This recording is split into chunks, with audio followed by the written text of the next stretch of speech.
I hope you guys are having a blessed day, but check out part 1 for more context. Roll the clip.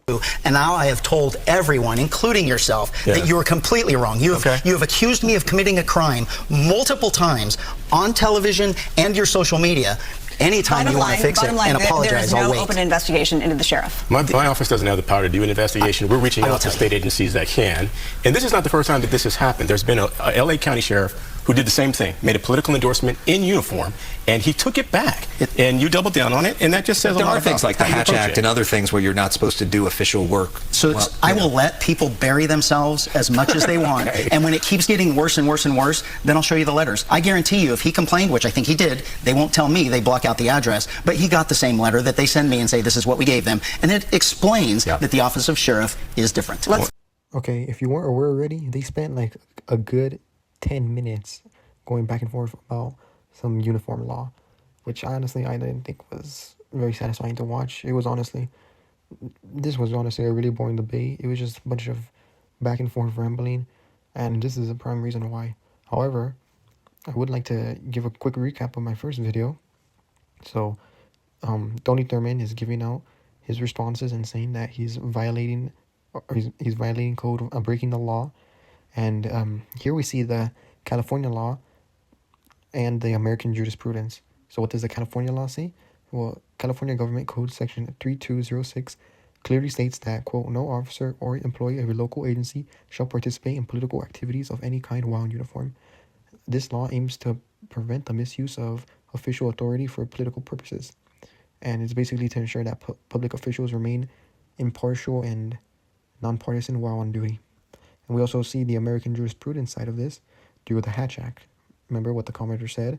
And I tried to, keep that on the back of your head, because it is true. The Hatch Act, though it's primarily applicable to federal employees, it reinforces similar principles by restricting political activities while wearing a uniform or official insignia. So in the context of political activities, what is really important is looking at what, obviously enforces these laws and policies. The United States Office of Special Counsel, or OSC, enforces the Hatch Act, which, restricts partisan political activities by government employees. However, if you saw my first video, I stated that the OSC also issues advisory opinions and provides guidelines on the application of the Hatch Act. So it's not just a one-off rule that can never be changed. And one of the applications that it released was including how it applies to elected officials like elected sheriffs. So while the OSC's advisory opinion suggests that elected sheriffs may have greater leeway in engaging in political activities while in uniform, it emphasizes avoiding actions that could be perceived as coercive or using official authority to influence political outcome.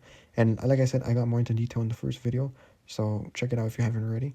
But what I also wanted to really focus here was Tony Thurmond's, when he said that there was a former Los Angeles County Sheriff that did this, something similar.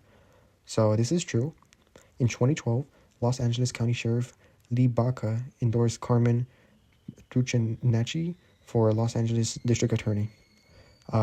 He was wearing his uniform. He gave this endorsement, which was featured in a campaign video, and it led to a lot of controversy and criticism. This was, like I said, 2012, so I'm not sure if, anyone remembers it, but it did happen. It did lead to some outcomes, and, Baca himself later admitted that his actions violated state law, which prohibits public officials from engaging in political activities while in uniform. Now, I can go with a whole different video on Lee Baca, and honestly, the entire Los Angeles County Sheriff Department as a whole. However, I just want to really emphasize that Tony Thurmond was right here. This did happen before, and as we can see, as much as I don't think it's as important as some other things they could have discussed, this is a bit of an issue, since we got people like Bianco endorsing Donald Trump and making these viral videos, and people were scrambling and looking to blame him on breaking some type of law and using all this type of evidence. But this evidence, it's not clear. So that's just my 2 cents on it. Like I said, they debated on this way too long, but make sure to follow for part 3, because we're going to go on to the next part of the debate.